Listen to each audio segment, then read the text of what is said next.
Welcome to Beer and Bulldogs. This show is about responsible dog ownership, the history, and appreciation of the American Pit Bull Terrier.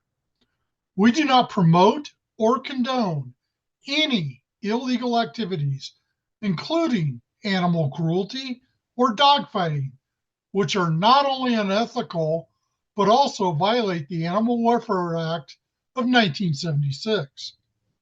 This is strictly for legal, ethical, historical, and entertainment purposes. Let's keep it positive and show these amazing dogs the respect they deserve. Cheers! About to go down, so who's gonna be my dogs? Cause I'm about to break some laws. I ain't supposed to get in any trouble again. If I do, they gonna put me back in the pen. But you like to dodge my calls, so I'm about to break your jaw. I ain't scared of doing time, it ain't even on my mind at all. So who's gonna feed my dog?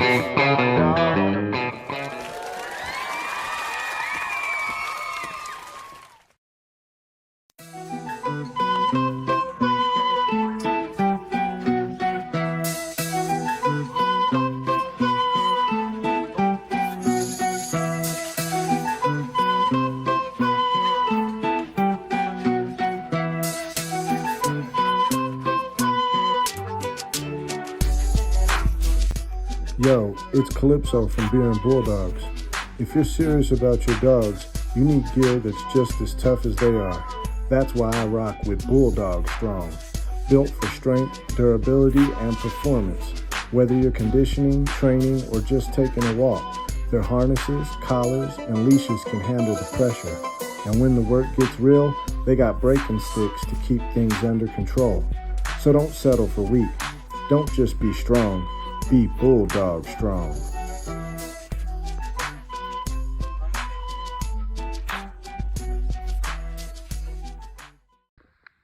Yo, it's Calypso from Beer and Bulldogs. If you're serious about feeding your bulldogs right, working dogs, performance dogs, or just your everyday beast, I rock with Showtime 2720. It's been solid for mine. Now, you can't just order it online, but it's out there. Just hit that link in the description. Drop your zip code and find a dealer near you. And hey, if you pick up a bag or one of them dope ass hats, let them know Beer and Bulldog sent you.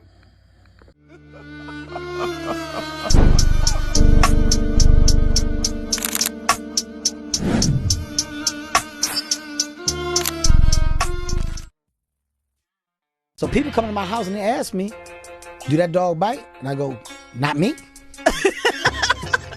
I say, not me. People always ask, Calypso, how do you keep your dogs looking so good? Always in shape, full of energy? Well, here's the secret. Vertex from Canine Performance Nutrition. It builds lean muscles, keeps stamina through the roof, and they recover fast after training. Plus, even my pickiest eaters can't resist that gravy mix. I don't just feed it, I swear by it. So if you want your dogs looking good and performing at their best, this is it. Beer and Bulldogs approved. CPN Vertex. Power your dog's performance. Welcome to Beer and Bulldogs. It's your host Calypso, and this is the show where we talk about the game-bred American Pit Bull Terrier, working breeds, and all things Bulldogs. Over a cold one, of course. And today, we got a very special guest for you guys. Now, ever so often, I see a man who's out there doing a lot of work on his yard, and I'm just like, man, amazed when I see his yard. And then I see his dogs, and I'm just like, I'm still getting more amazed. Then I see his accolades, and I get even more amazed. You know what? Let's just go ahead and get into this. We got Vad from Vad Kennels, y'all. Hey, yo, what up, Vad? What up, Calypso? How are you doing today, man? Man, I'm doing well, man. I'm just relaxing. This Sunday is a very relaxful day. And, been on the yard all morning, so I'm just chilling right now, man. Appreciate the reach out. Oh man, I had to, man. Like I said, I every time I kept looking at your any of your pages and what you were doing, I'm like, man, I, I still get inspired by a lot of dog men. You know what I mean? I brought a young dog man on here one time, and I didn't even know because he was doing so well in his yard that he ended up telling me, man, I'm 23. I was like, and he had one of those deep country voices. I was like, man, I thought he was like 35, or Right, something. right, right. Shoot, he told me he was 23, and I was like, man, I'm like inspired when I see what you be doing on your yard, man. It looks good, So, I saw a lot of things that you had did on your yard, how you take care of it, man. You got some nice acres out there, green grass. You got some good spots. You Appreciate it. even got some Appreciate it. kennels and some chain spots. So I really admired that, man. And then there's other things I saw. Uh, I think you had a dog that may have passed away some Right, time right, ago. right. What? That dog name was T'Challa. I called him Chala for short, but he's talking about that black brindle dog with the bad ears. Yeah, Yeah, yeah, yeah, that was a fine specimen, man. I acquired that dog from a friend of mine, well, back in the day, and he turned out to be a great dog, man. You never know when you get a dog how they're going to turn out, but he was really a good dog, man. I actually had to put him down. He ended up having like this genetic disorder, and mm, something I battled with from the time he was like around 6 months is when it started kind of making itself known. And I took him to the vet, and then they told me what was going on. So, I paid a lot of money to actually try to correct it and to be transparent with the audience and yourself. He had this disorder that was creating in him called a luxating patella, meaning his kneecap would just go out of place when it wanted to. So, mm, I would see him all of a sudden around the yard, just like dragging his leg. At first, I thought he might have had something in his pad or something. So I checked his pad, I checked his foot, and everything seemed fine. So, and then his leg just went back to working. And then next thing I know, a day or two later, he three-legged again. That leg is dragging. So when I took him to the vet, and they told me what's happening, so whenever the patella, which is the kneecap, comes out of place, he can't really function a leg. And what happens is he might shake it in some type of way, and it'll go back in place, and now the leg is back functioning. So that's what was throwing me off, because I would see him go in and out. It was like an intermittent trouble. So basically, they told me it was something genetic, and he inherited that from either the sire or the dam. And so I paid in a grip to try to get that corrected. But what happened was the good leg, while compensating for the lack thereof in the bad leg, it eventually went out and did the same thing. And mm. I couldn't bear to see my dog kind of handicapped like that no more, man. And I just couldn't do it. So I had to make a real dog man decision on what I wanted to do with the situation. So that's why he's no longer with us. Oh man, and I hate to even just like, because I had questions and kind of was going there, but now that you're talking about this, I just wanted to ask if mentally did it ever affect him as the bulldog that he was, uh, No, or he really didn't even. He's like, yo, the leg's not working, but I'm still going bulldog. you know, that's the thing, man. It never affected him at all, man. He would go, he was full throttle, even despite the impediment and the disability, man. And that's what I admired about him, bro. But knowing that dog and knowing him at his fullest potential was the thing. As just me personally was actually, it was really gnawing at me. And then a lot of people say, well, I would have still, ran him with three legs and such and such. And to each his own with it, man. But Mm. they didn't see what I saw every day. You know what I'm saying? After a while, it was like I couldn't bear to see it no more. So that's why, the decision was made to do what I felt I needed to do, Mm. because I didn't want to. One of the things was by being genetic, I didn't want to risk the chance of breeding him, because some people ask, they say, "Did you breed him?" Because a lot of people like that dog, and mind you, I did have aspirations of breeding him, because I was thinking, well, if I breed him, maybe I breed him to I could breed him a really good strong bitch genetically, and it'll probably overcome or dominate that trait. And I could have taken that chance, to be honest with you, but I don't know, man. My integrity as really a kind of a newbie in this dog game, in comparison to those who really been in it for years. I didn't want to take the chance of even having that anywhere recessive or latent or dormant in my offspring or his offspring, and chance putting those dogs in people's hands, and then that type of genetic disorder rises again, and then my name is attached to dogs that have this type of problem. I just didn't want to do that. I didn't think that was a good representation for anything that I will be putting out that has my production stamp on it. So that's why I never bred him, man. I just didn't want to take that chance by it being genetic. Now, if it was something that happened in an accident or anything like that, of course he would have been. That's a no brainer. But the fact that it was in his bloodline, it was in his stream, it was a genetic thing. I didn't want to chance that showing up anymore. So that's why I never bred him.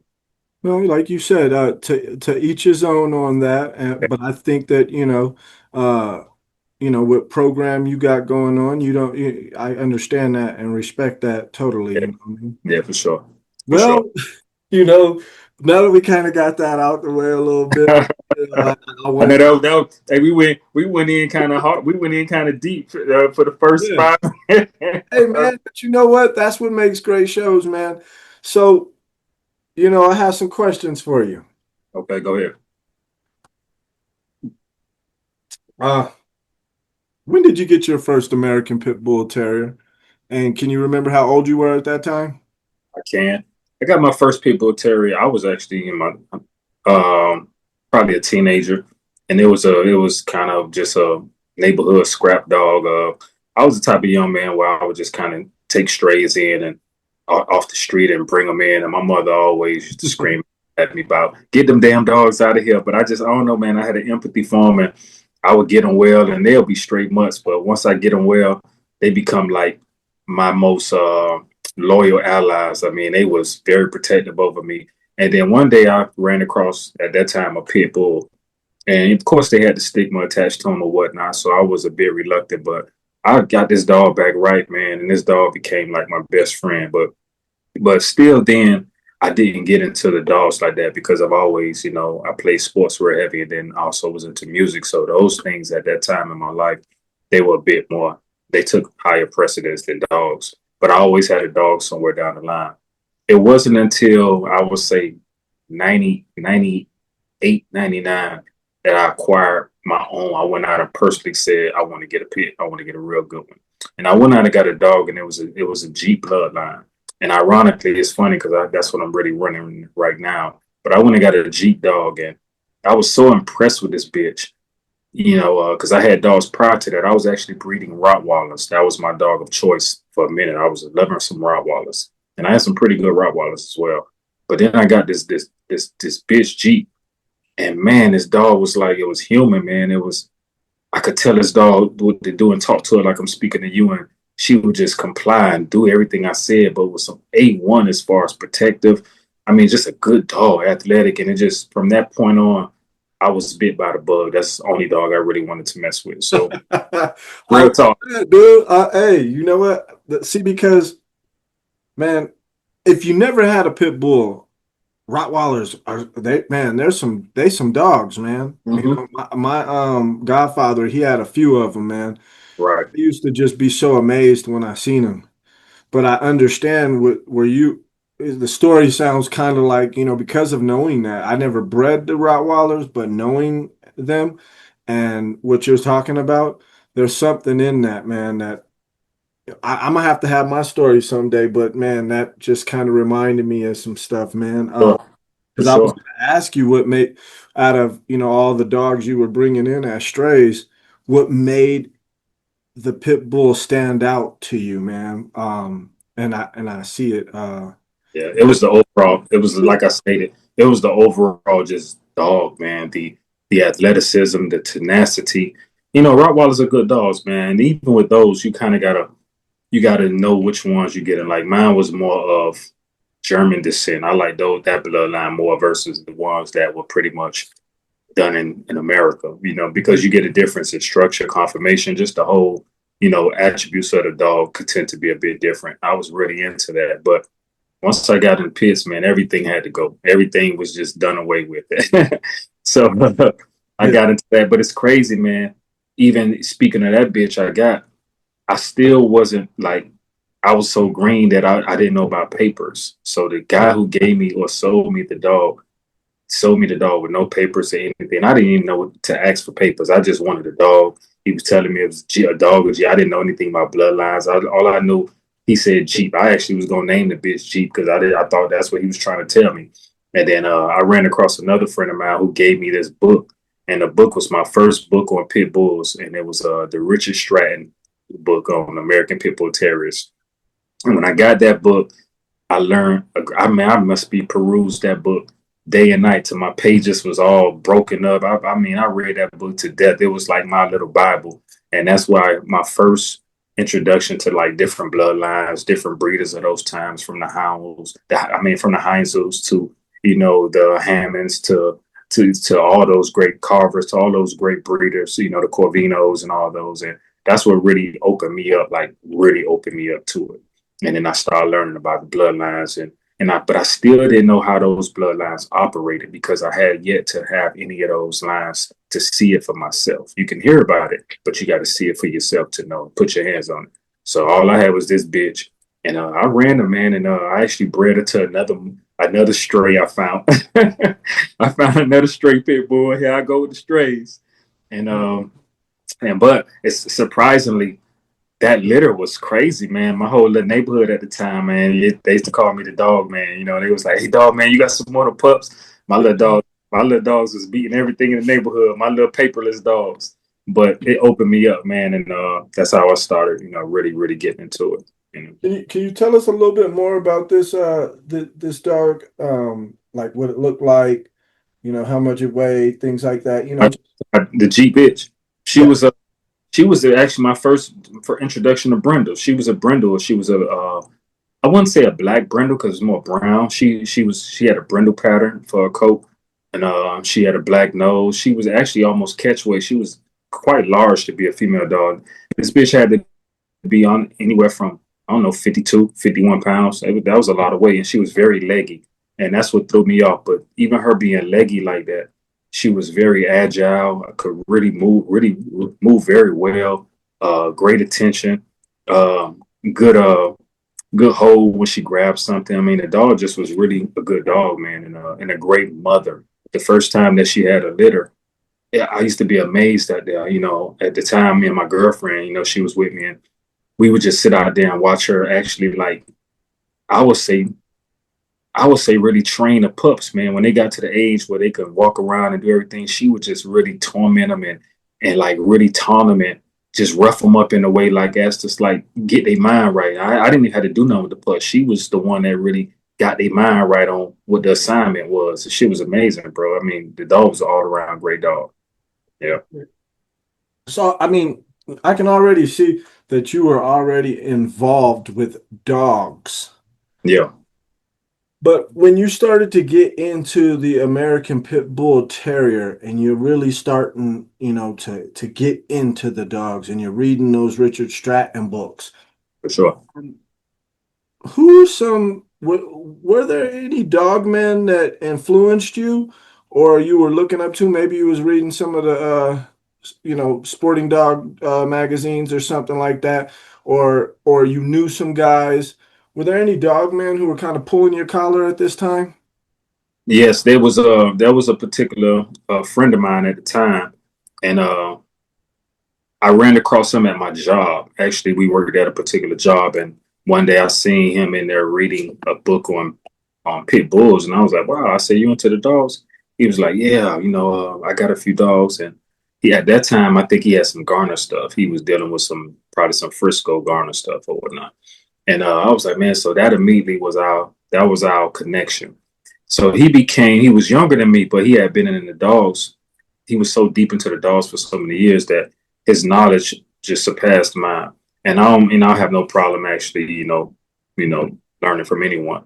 So he started actually just really giving me tidbits of information on, husbandry, on medications, on just how to raise a dog, even how to condition them and flirt them out, proper way of flirting them out, spring potent, walking, all these little tips he would give me that actually juxtaposed the knowledge I already had just from dealing with dogs. He gave me that extra, that he gave me the icing for the cupcake.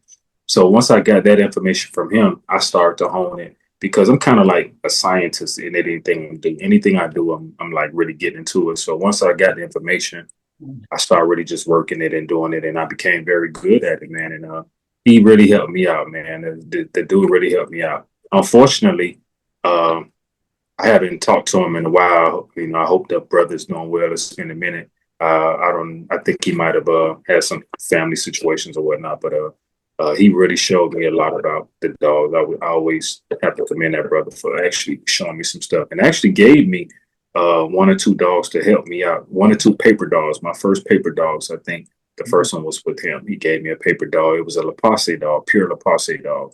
I had a dog off of some Lapasse blood, and that was a really good dog. It was a very durable dog. He definitely needed some other attributes and traits, but he was a good foundation dog to start off with. He had a lot of what you look for.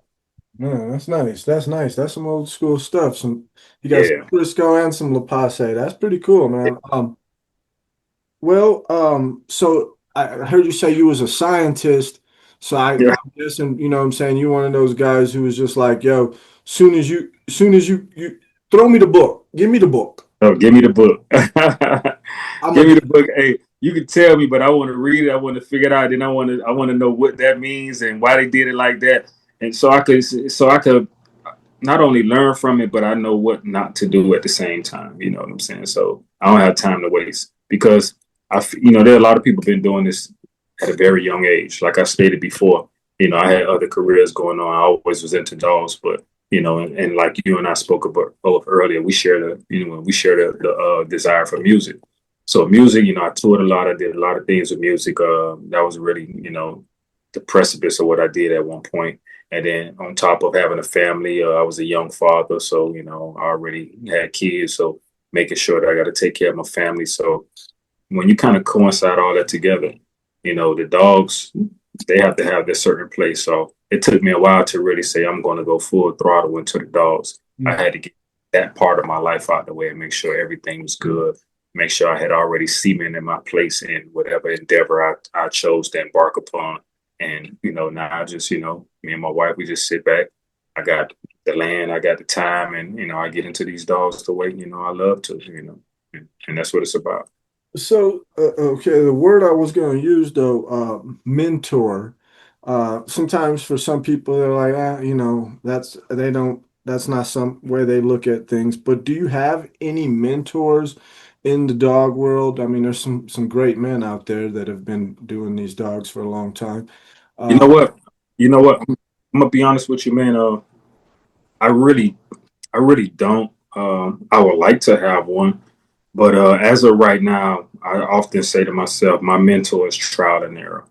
Mm-hmm. And I know for some people, but that really has been my mentor, because when I was getting into it, I would say about 10 years ago, heavy, or even really more than that, but 10 years, I really took it heavy. So I've probably been serious going on probably about 13, 14 years. And that's a short period of time compared to these guys who got 20, 30 years.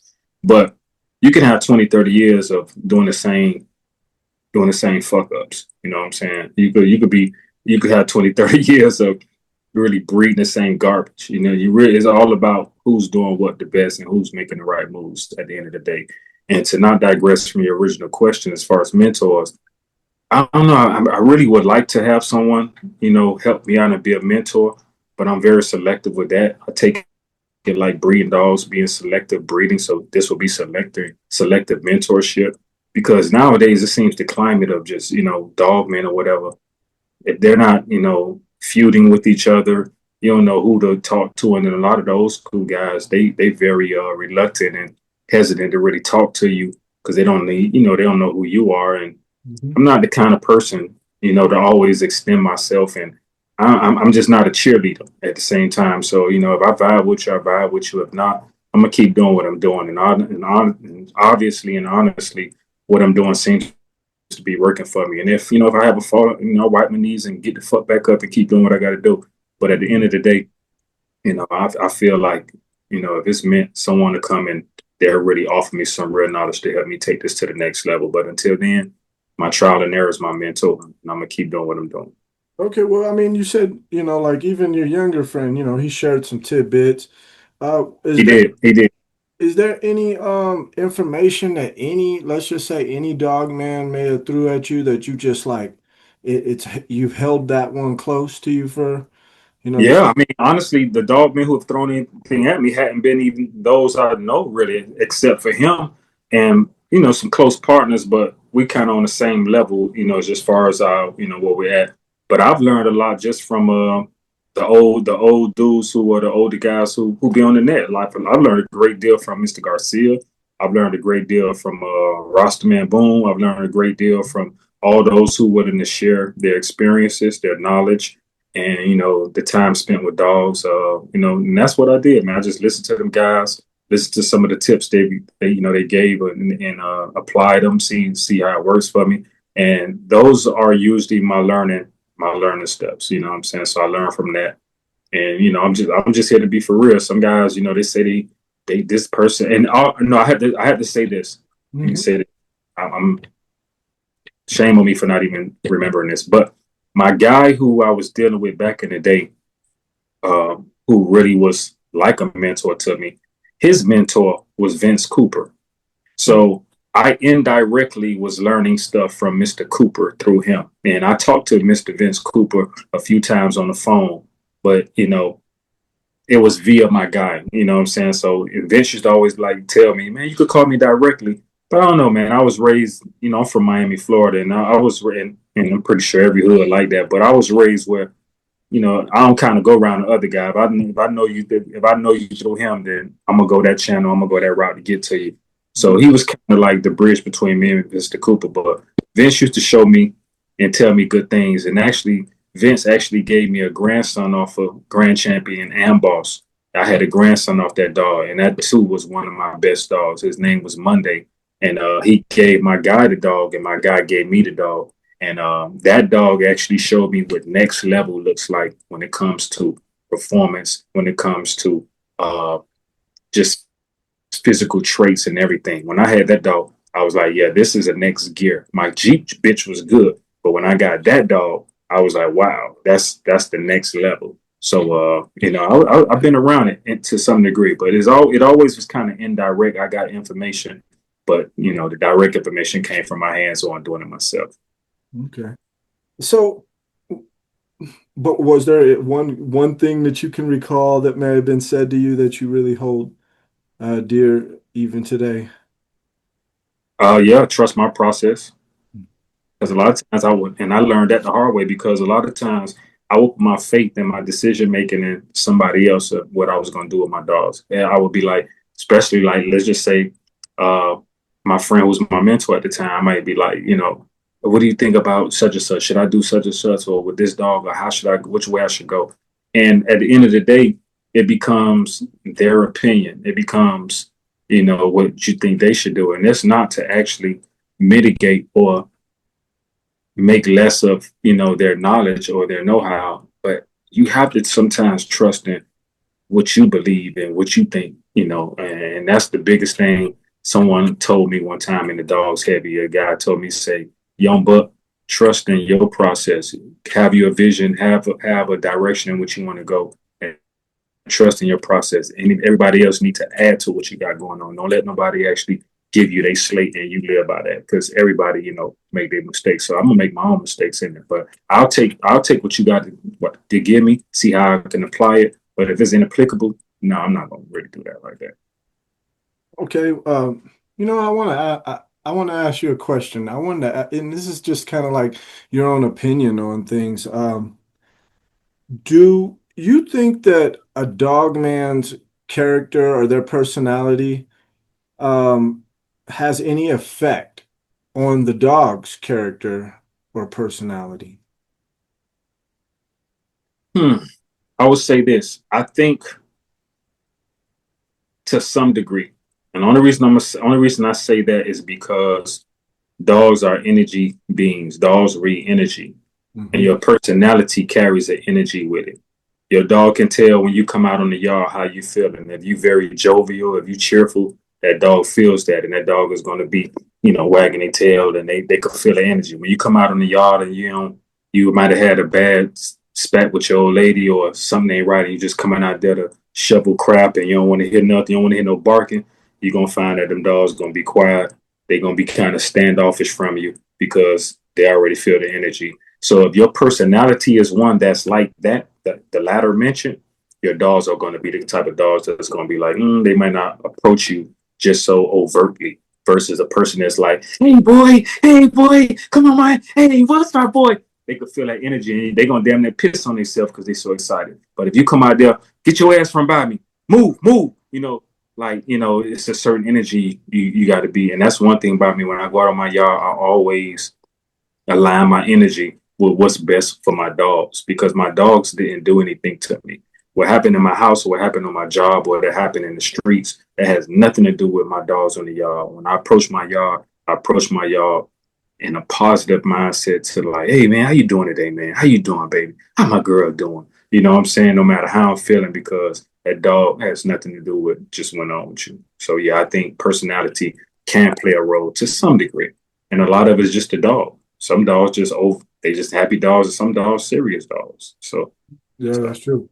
That's true. I still think that was some good game that you shared right there. Now I was thinking about that. I was getting some questions together, so that was a good one. I think that a lot of people out there could use right there. Get your dog chi in order. you got to get your dog cheat. I mean, a great word to say. You got to get your dog cheat. Go ahead and get your little Buddha mind on and go out and get it right. You know what I'm saying? Do what you got to do, man. It's just serious. So, Vad, who's your all-time favorite dog? I seen a dog on your page that kind of made me think, but I was like, let me ask him who's his all-time favorite dog. Man, you know what? I see that. I see people ask that question to other people, man, and I don't know. I've liked so many dogs. Right now, I think a few months ago I would have said one dog, but right now, you know what? I really like listening to his story and just listening to the whole, life around that dog. I like that Banjo dog. Yeah, you know what that is? Yeah. Banjo. Because of course I went through. Oh, I love G. Of course I went through. Oh, I love Zebo and all these other dogs But that Banjo and that BB Red story, that Banjo dog, when I really look at him, that was a dog to me. That was a dog. And right now, I like that dog. That was probably one of my all-time better dogs as far as a male. Now, as far as a bitch, I love Honey Bunch. Honey Bunch and Shady Lady, them two dogs right there to me were the epitome of what a bitch is and a producing damn at that, Oh, yeah, okay. Well, and I'm down with you on the Honey Bunch one too. Yeah, definitely. Just a different type of specimen of a female dog. Oh man, bro, that dog. I wouldn't have been, and if that dog was human, that dog would have been damn near dyke. Would have been looking like, would have been looking like swole. Yeah, that dog was man. I'm talking about that dog was for real, man. I wasn't surprised that she was a champion Honey Bunch because you was gonna have to bring the pain dealing with a dog like that. Definitely, bro. Yeah. If you could own any American Pit Bull Terrier in history, what dog would that be and why? I could own any.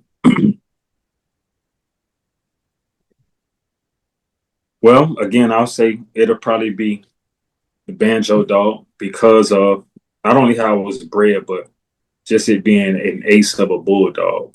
Yeah. An ace of a bulldog, I like that. Then it wasn't a big dog. It was around the weight that I liked. I just think that dog had every trait, every attribute, and it had everything it took to qualify and meet the standard of what a real American Pit Bull Terrier is. Yeah. So yeah, that dog right there. Okay, so Vad, when you're not working with your dogs, what do you do, man? Are you set music? I was just kind of getting an idea of who you are, man. Hey man, it's funny, man. I've been having a lot of people trying to delve off into that part of my life. I kind of keep them all separate. But no, I still work. I got a career. I'm a technician by trade, electrical technician. I actually work for the public transit system here in Atlanta, Georgia. I'm a radio technician. I handle all the communications for their fleet, be it the buses, the trains, and also the trolleys and stuff like that. So I kind of play an important role in keeping everything transmittable when it comes to communication. So that's what I do in a day. And then other than that, music used to be my priority, but now I just do it on the side. I do a little sound engineering. I may do some beats every now and then. My son and my nephews, they done kind of took over that and they're doing their thing. So I just like to do it every now and then as a sense of escapism, or when I'm feeling cathartic, creatively, I want to go in there and just kind of mess around. But yeah, that's it, man. And the family, man, me and the wife, we hang out a lot, and we just enjoy getting old right now. Enjoy getting old together. We age. Man, there's something great about watching the youngsters get into music, man. I never really thought I would find that fuel, but man, it's something great when I start seeing them doing it and can be a little bit, give them a little something. Half the time they don't want to hear anything about, what was going on back in the old school, because, I was always told you kind of want to, you want to understand where you come from. But nowadays you get so much information so quick with the internet. Half of them don't really care. You're trying to tell them about Curtis Blow and whoever else, and it's like, I don't. Yeah, they don't care. You see, you and I were brought up under the principles of what they call Sankofa, which is, you got to know where you're going. You got to know where you come from in order to know where you're going. That's what you might have seen that symbol before as a symbol. I forgot the name of the bird, but the bird is like looking backwards. So the bird is like looking back, but the body's in front. In African tradition and African law, that basically is the Sankofa bird. And it means, know your history in order to know your future, or know your past in order to know your future. So you and I kind of was brought up under those principles and those tenements, because you spoke of hip hop and music before. I just think the whole climate and the whole energy has changed thus far. And I don't think it was by chance. It was by design. You know what I'm saying? So with that being said, the youth now, they have a different appetite.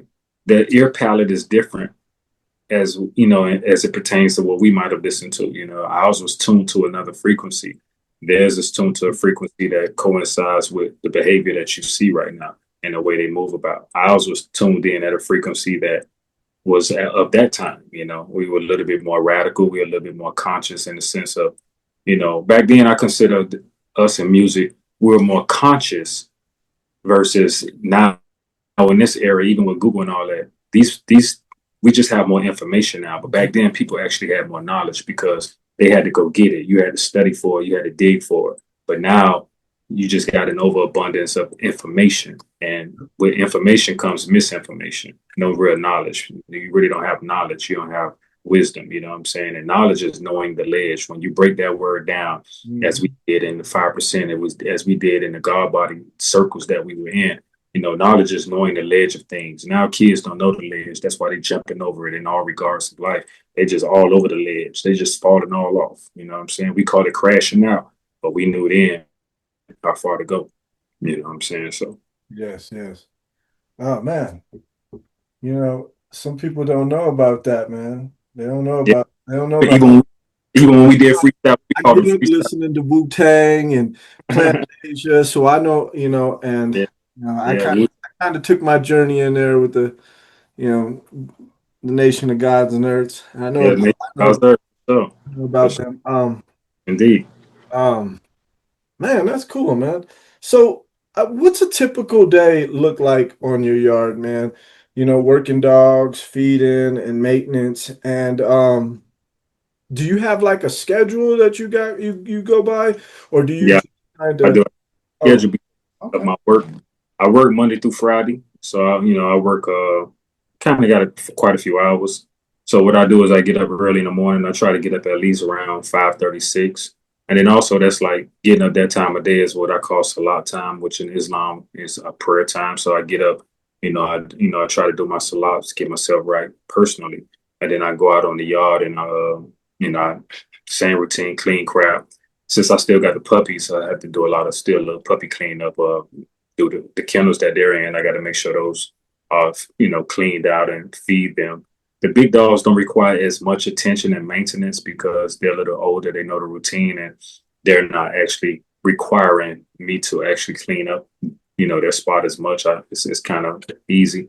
But the puppies is the main attention. So once I get them out of the way, then I clean the chain spots of the big dogs. And then I take a dog or two on a walk. I do a walk, and that's just not for them. That's for me as well. So we go on a walk. And if I got a little time left, I might throw 1 or 2 on the treadmill just to kind of like, peak that walk out or something like that. And that's what I do. It's on Saturday and Sundays when I really get it in. Like today, I got up early and man, I got 2 dogs. I got Coltrane and his daughter Luna in, and we got some good work in. And yesterday I got Garvey in. So the weekend is when I really focus on the work. But early in the day, I try to get it out the way early because I still require my time, my life, and I like to enjoy myself. I like to do fine things, and that don't involve no dogs. So the dogs, unlike most dog men, where the dogs be their life, the dogs is just a portion of my life. Dogs ain't my life. You know what I'm saying? They just a portion of what I do. I got other stuff that I do too. That's right, man. Well, Vad, this is the part of the show that we call quick fire questions.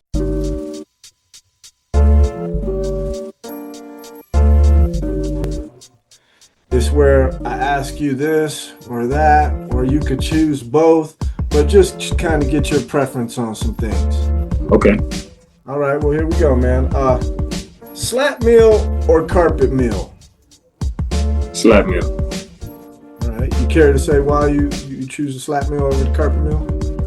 I choose a slap meal over the carpet meal because I like the fact that I could build wind and I could really, burn calories and get a really good workout on the slat. Now, of course, the carpet meal is going to build. It's an anaerobic machine that pretty much is, one is anaerobic, one is aerobic. The slat meal being more aerobic, you're going to build up cardio endurance. The carpet meal being anaerobic, where you're going to build up, muscle strength, muscle mass, and all that. Only thing about the carpet meal that can be a little deleterious is the fact that when used improperly, you could burn the kidneys out. So you got to be careful with that carpet meal. So in a lot of cats, they leak. You just got to know what you're doing. But I could get the same effect even on a slat meal with weights. I could throw a weighted vest on them. I could throw a weighted collar on them. I can actually put the slat meal more at an angle to actually make it that much more strenuous on the run. So I can get some things out of a slat meal that I probably couldn't get out of a carpet meal. So I would prefer the carpet meal. The slat meal. I actually saw you had your carpet meal on the 2x4. Yeah. Hey, man, like I said, I'll be watching. Oh man, I appreciate that, man. I don't even think if people be paying attention because everybody's doing the same thing, man. So I don't be paying attention, but I appreciate you paying attention to detail because what I really was peeping was that you actually put the carpet meal up on it too, so you gave the carpet meal a little bit more of a. Well, I try. I make them work. For it, but I don't leave them on there for a long time. Just enough to when I see what I need to see, and then I transfer them. Like I do sets. I go back and forth. Carpet meal, slat, rest. 1 set, carpet meal, slat, 2 sets, rest. So I break it up and then I go long walker. Like I really get it in with them, Yeah, I had a dog one time that I used to do sets on the treadmill with. Mm-hmm. And then whenever it was later on, I was like, you know what? I really wanted to tighten him up. And I felt like he was so I was like, go on the treadmill. He would just stop. He'd be running fast, then he'd just stop. And I'm like, stop. Come on, keep going. Yeah. He was used to being on the sets for so long that So, but yeah. Anyways, man, how about collar or harness? Collar. Okay. What about mouth or game? Game. Okay. You care to say why? Because mouth you can always breathe for. Game is a very elusive trait, and if you lose it, you'll be chasing it. But if you got it, the key is maintaining it, and it's better to have it than to be trying to find it. Mouth you can get mouth. Yeah. Kibble or raw? That's always been a big debate. I feed both. So, but at the end of the day, I think a real quality kibble will suffice. Okay. Chain or kennel run? Chain. Okay. Road work or hiking? Road work. Okay. Care to say why on that one? I mean, with hiking, I think the argument can be posed where people will say there's different degrees and there's different, obstacles that will, get a dog different looks and work out. But proper road work is part of the basics, and with everything is fundamentals and basics. And I just think road work is undefeatable.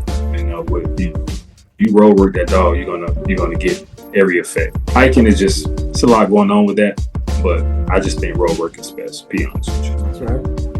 Okay, how about spring pole or flirt pole? Flirt pole. Okay. You care to tell us why you like the flirt pole over the spring pole? Because I can control the speed variation. The spring pole, they're just on the pole and they kind of, they doing their thing. And even with the spring pole, let's talk about, those that some people like their dogs off the ground, and then some people like feet on the ground. Mm-hmm. I've tried all of that, and I found the 2 feet on the ground is the best, because this is just my scientific synopsis of it all. So when the dog is hanging on it from its mouth and it's off the ground, and they're jerking on it from a way where they're curling their rear end up to their mouth. So they're doing that. So just imagine it's kind of like us doing abdominal exercises. And of course it's going to work, some back muscles and their lats to some degree. But if the dog's feet are on the ground and they have to pull down versus their bottom pulling up to give that curl motion, then they're really working their neck. They're really working their lats. They're really working the muscles that's going down their back. You get a better workout when it comes to that versus them just hanging up there and you kind of getting your ego off like, yeah, look at him. That dog's just, nah.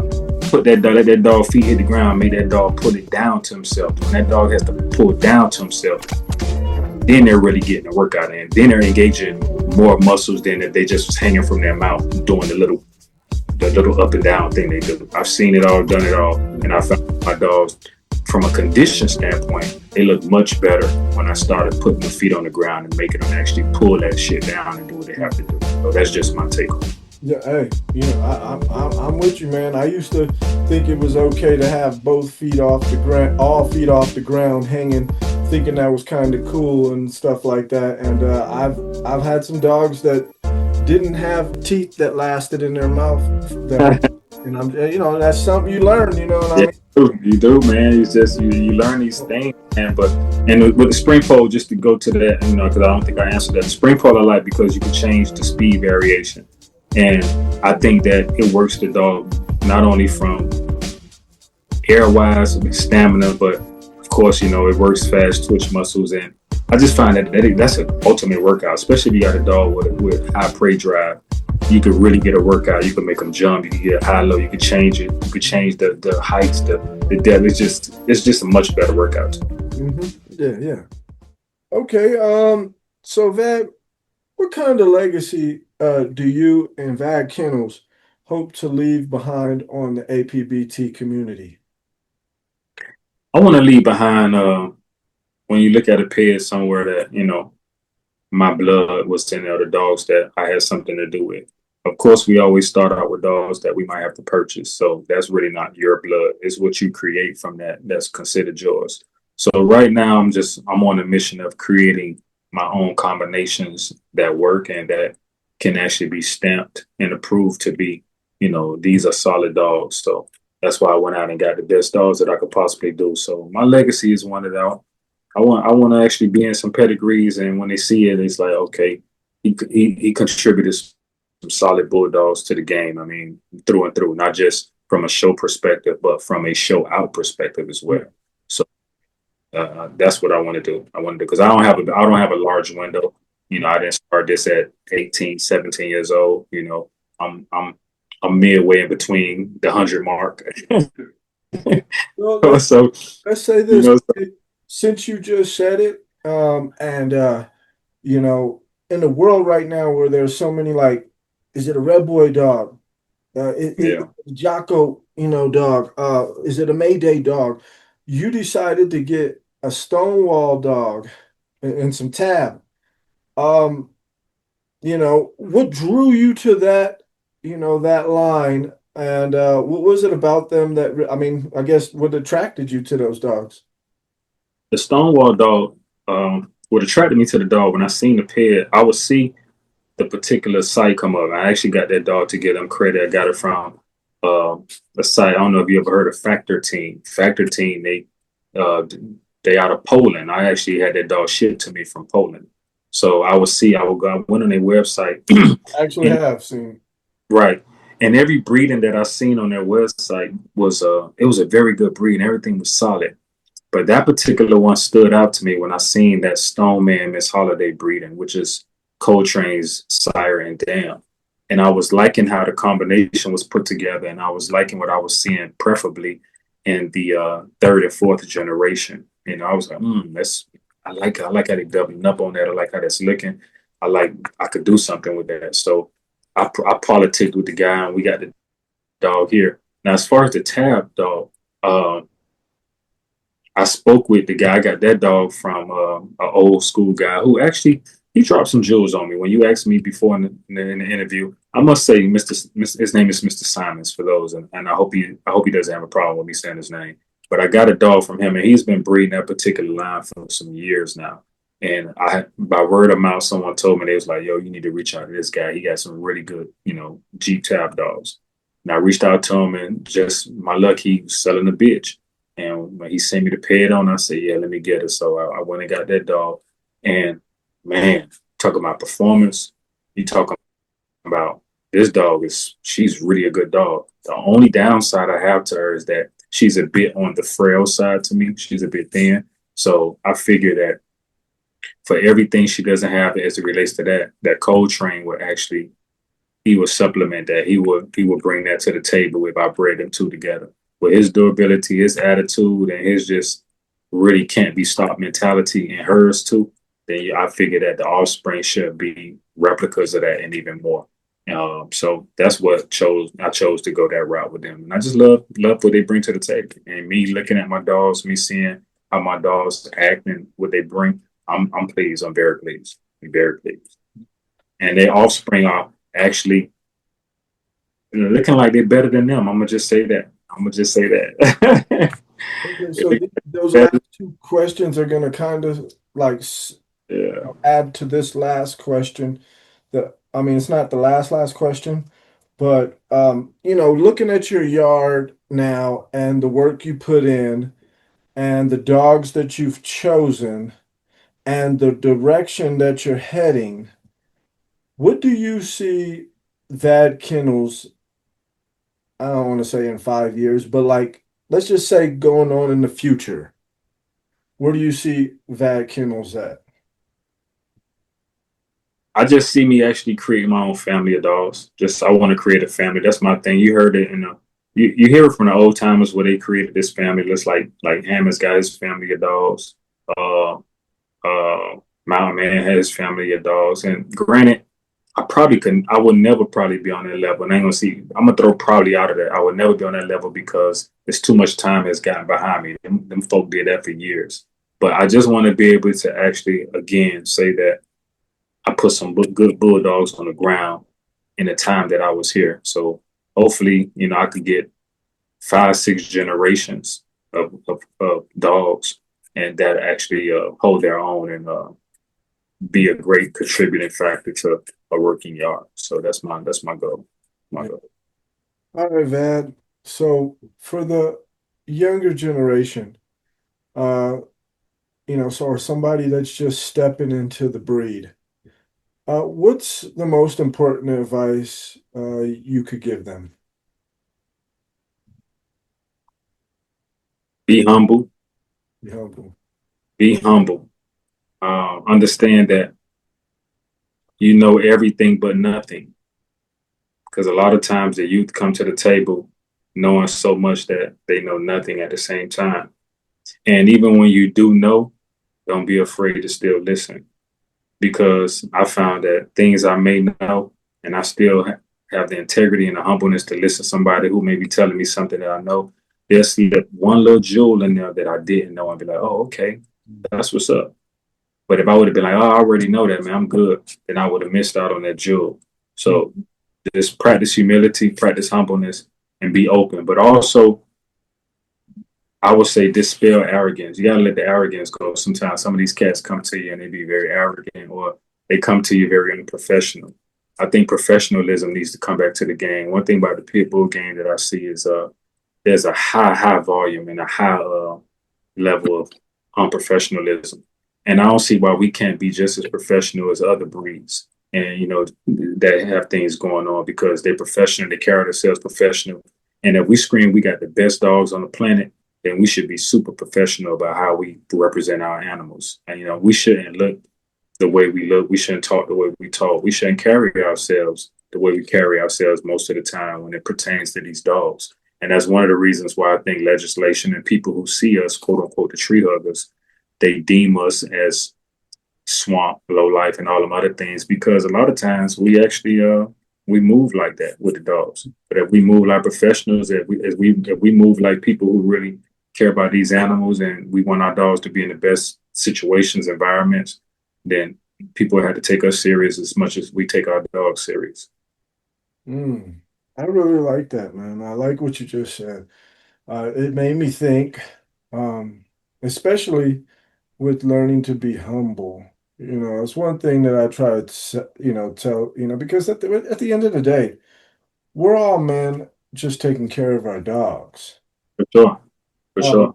But when you start getting into being a breeder or an actual dog man, and you've got chain spots out in your yard and you're spending money and you're trying to do this, do it the right way. I would rather have one dog and know that setup was right than be trying to have 15 dogs and they all just climbing over trash and and the dog is wormy and it ain't been taken care of, and you just got the dogs just spots all over them and nothing's taken care of. And so it's like you said, man, learning to be, that's the most important part. Even just having one American Pit Bull Terrier, and you could say the greatest things about your one dog, you taking it to shows, you taking care of it, all that. That means a lot more than just having a whole yard of dogs that are just living like trash. There you go. You hit it on the nail. It could. We keep paralleling ourselves with the stigma that's already projected on not only the dogs but the particular people who they say own the dogs. We got to change the whole look. We got to change the whole look of the thing. We got to change everything, bro. That's just my perspective. Again, I'm gonna keep saying that because I try to stay out of all the other stuff. But I'm one of the reasons why you see I do the things I do, because I'm that change. I represent that change that I would like to see with these dogs in the game. I can't tell nobody how to keep their stuff, but when you see my yard, when you see me advancing, doing the things I'm doing, it's because not only do I love my dogs, but my dogs deserve to be in a better light. They deserve to be in a better environment. You know, one of the things that you look at, if we have these dogs outside all day, and I always say this to my comrades and people when we get to talking about dogs, I say, just take yourself out of your own mind and just be the dog for a moment. You in the rain, sleet, snow, and hail. You in shitty everything. Wouldn't you want your owner, if you had an owner, to be the kind of owner, that makes sure your spot is clean, you got proper facilities, you got a clean bowl, not a dirty bowl, you got a clean water pail, not a dirty water pail. You don't just throw me scraps. No, you want an owner that's going to fucking really take care of you. And I guarantee you, if you had that kind of owner, you're going to take care of your owner. And I really firmly believe that. And so one of the things I take gripe with is the fact when I see conditions. Now, we ain't talking about condition of the dog. We're talking about the conditions surrounding the dog. When the condition's not right, it's like, bro, for real. I mean, I can't see it. I'm too empathetic for the dog. You know, I'm in touch with my dogs. You know, so it's like, I want their environment to be right. I want their house to be right. It's always a turn off if you go trying to purchase a dog from somebody and you see that. And I don't care how good how good their resume is. Yeah. I was going to purchase a dog from a particular kennel one time, man. They got top-notch dogs. I was excited and everything. I reached out to them. Was like, yo, You know, I'm really interested in breeding or getting a puppy off that breed. We was politicking, and I messed around and saw the yard. Calypso. I, I battled with that shit, man. I ain't even gonna lie to you, bro. I was like, man, but the dog's bred so well. But then I just couldn't. Just what I stand for. I said, you know what? Nah, fuck that. I can't do it. I'm good on that. I just didn't like what I seen, man. I mean, from the puppies and what they were in, I was like, man, but it wasn't my business to get into that. I peacefully and, professionally declined. Say, at this time I'll decline from it. But, hopefully in the future that we'll be able to do something. I left the door open because hopefully, I don't know his circumstances. He might be in a better situation. But my money not going on that. Yeah, I've seen it too, man. I've seen it, and it's kind of like that feeling you get when you know some people, and then you come over and you see their child, and their child got diaper just hanging, swing. Yeah. You're like, Yeah. man, you just want to grab the diaper and just slap them in the head with it or something. Like, man, Sure. maybe you have to change the kid's diaper because. But I will say this as I think about it. Now, don't get me wrong, because there are some people that are really trying to have their dogs in a good situation, and I think where they may go wrong at times is what you mentioned. One thing about when you get bit by this pit bull bug, you just want dogs. Mhm. And I was telling a friend girl of mine who's into breeding. She's into pit bulls, and she has some pretty good dogs. She's a young lady bulldog, really good. But she made a post where she said, she want to get more dogs. And I told her, I said, the best thing right now is to practice patience, because it's going to come, but you have to really take care of what you have now. You know what I'm saying? So I think that sometimes we just get dogs or we sit breeding. We won't be like, man, I want to pup off that. But you really haven't taken into account your ability to properly maintain that pup once you get it. So now you're putting that pup at a deprivement because you don't got a proper facility for it. You don't have a proper setup. You're just squeezing dogs and squeezing dogs. And before you know it, you got a mountain of dogs on you. And then before you know it, you're going to see a Facebook and Instagram post saying, pup available, male available, pup ready for rehoming, got to go, clearing out the yard. But damn, just last month you was building your yard. Now you clearing your yard. So so you see all this stuff taking place, man. It's just, you have to be patient and realistic about what you can handle. That's the biggest thing. And I do know how it is to be excited. I want 50 more dogs, to be honest with you, but I can't do that. And plus my wife ain't gonna have it anyway. But but it's like, I can't do that, man. It's like, you got to be realistic about what you can handle properly and care for the best. And that's all it's about. And that's the key to it. Once you get to that place, then your dog's going to really start carrying you, because each dog is getting the adequate and the proper amount of attention it needs to totally, fully mature and blossom into the bulldog, and given a proper chance at showing you if it makes your cut, if it meets your standard. You know what I'm saying? That shit is important, bro. It's very important. Yeah, no, I totally understand that. Very important. Vad, man, I just want to give you your props, man, on how I seen your yard, man. It's that's what a dog man is doing, man. I've seen some nice dogs you got on your yard. That one picture with your dog on that tree, man, and just the definition on that dog, you know what I'm saying? I be trying to go to the gym myself because I'm trying to get like that hopefully someday. But Hey, I love that's what I love about that's what made me fall in love with these dogs, is seeing that muscle, that definition, and just when I see that, I say, you know what, that dude knows how to condition. That dude knows how to keep his yard good. So you understand husbandry, you understand these things, man, and I don't care if it's only 13 years. If you see it and I see it, I'm gonna show respect, man, and I just want to give you your props, man. thank you, man. Like I said, I'm a newbie. I don't know nothing. I don't know nothing. I'm learning every day. But know that I will say this: with all that being said, and what I don't know, I still will consider myself a problem. A problem for anybody with these dogs. I promise you that. You know what I'm saying? I know some scientists out there. Yeah, I'll be a problem with you for real. I don't do no talking. My dogs work for me.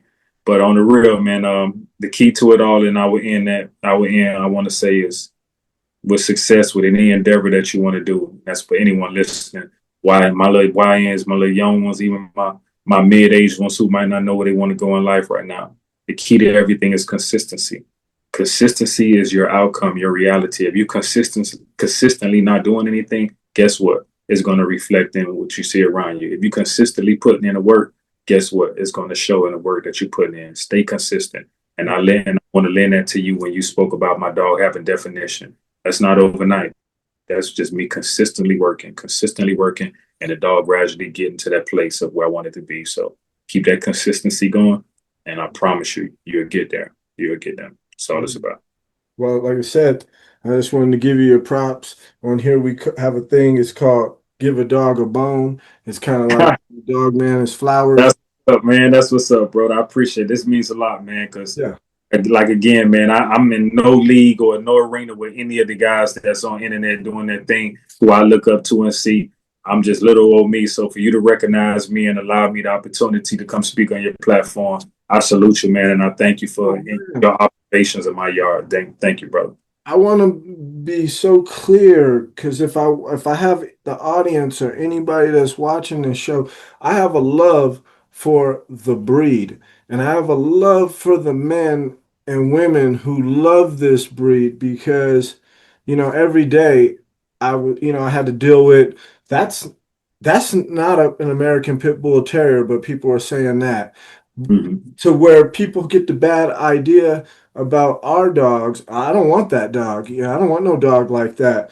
And there is some things, some guys out there that may, what's done in the dark. That's I kind of feel the same way about, like, anything in life. Like, what you do in your bedroom is what you do in your bedroom, but if it gets out, you know what I'm saying? P. Diddy stuff, whatever. What you was doing, it was all cool back there, but once it got out, man, you just gotta be careful. But that's just my opinions on stuff. But I don't judge anyone. My thing is I just love the breed so much that, like when I said earlier, I would rather have one dog. I admire those people who have that one American Pit Bull Terrier they bring to the APBT show, and they take very good care of their dang dog, and it looks amazing, and they breed it with another show dog breeder, because I love that show dog world too, man. It's so different. And they breed that dog, and they bring it out, and they have their next puppy, and they go out there, and they don't keep many dogs. They keep like 1, 2, or 3 dogs, and that's it. And I respect them. I respect them. I do. I respect them a lot. And the respect is, their love is shown in their dogs. When you see these dogs, man, they look phenomenal. When I went to the pig picking recently, Tom Garner, them dogs were phenomenal, dude. Them people love. You could see the love, man. You could see the love. It was an incredible event. I can't wait to go. I'm gonna have to get. I see everybody, and I'm like, man, they're at the South Bottom. I'm like, I haven't been to South Bottom, man. I want to. I'm not want to. I'm going to attend that when I get an opportunity very soon. But they have an APBT show going on in Alabama in October. If you can make that, I think it's in a place called Augenville or somethingville with an A. And I might try to attend that one in October in the APBT show. And once you start going to these shows, man, they can become a bit addictive too, because you meet so many people, man, and you network, and people get to. I only live 3.5 hours from the APBT in Salt Lake, so and they have shows out there in the park and things like that. I never attended them, just kind of came by the park, and I see what they're doing and stuff like that. And I'm usually out there, doing something different, but I knew that it was happening, so I'm like, yo, let's go. Yeah, when we go out there, let's go over there. But because it's like, I live in a small town, man. There ain't much out here, man. There ain't no Walmarts. There's not many restaurants. It's a quiet place, man. It's rural, but every once in a while, I like to travel for the weekend and just do something with my wife and things like that. So awesome. Man, this was a great interview. Man, I appreciate you, man. I enjoy speaking with you, man. I enjoy you. I appreciate you letting me kind of, say what I needed to say. I didn't know what you was going to really ask me, which direction you was come, but you came very genuinely, and I appreciate that, brother, and I appreciate you a lot. Thank you. And thank you, man, for the opportunity to have you on this show. Now, I don't really have an outro for this show. I just tell them from beer and Bulldogs till next.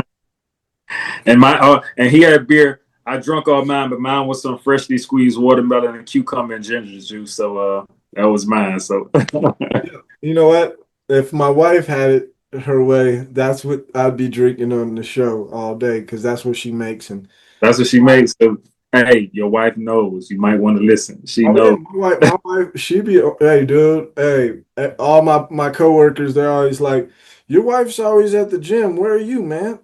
They're like, she's always at the gym all the time, working out, doing this. Where you at, man?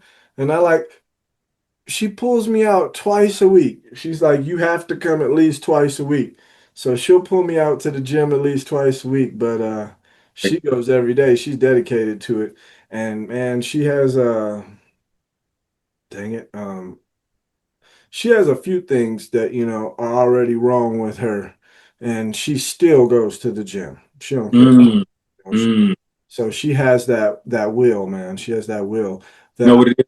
It's what I said earlier too. Your wife understands consistency. Yes, she does. That's funny you say that because that's what I was thinking when you said consistency.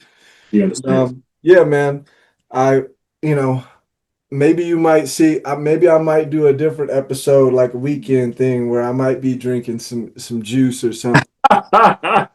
Hey, make sure you do that. Shot me out. Man, here I go. I got my juice, bro. I will. Yeah, that's dope, man. That's dope, man. Don't get me wrong. I do like a good beer too, man. But I'm going through a period now where I'm doing certain type of fast. I'm doing certain type of cleanses, just with my own body, just trying to condition myself. I do the dogs, and I was looking at me like, damn, I need to get myself in some better shape. So I've been really taking care of myself, and I'm about to get back on my workout regimen. I'm not really into the gym. I like body weight, so doing those military workouts and stuff like that. But I'm about to get on it, man. It's all good, as long as we keep the heart pumping, man. That's what it's about. That's what it's about, brother. All right, man. Well, you have a good day, man. You do the same. Appreciate you, man. Peace out. Salute to all those from Vad. You can follow me on IG at Vad Kennels. You can follow me on Facebook at Vad Kennels, and also, and not least, you can follow me on YouTube at Vad Kennels. Look forward to seeing you. Look forward to having you as a follower, and at the same time, love and shout out to the Bulldogs. Cheer. All right.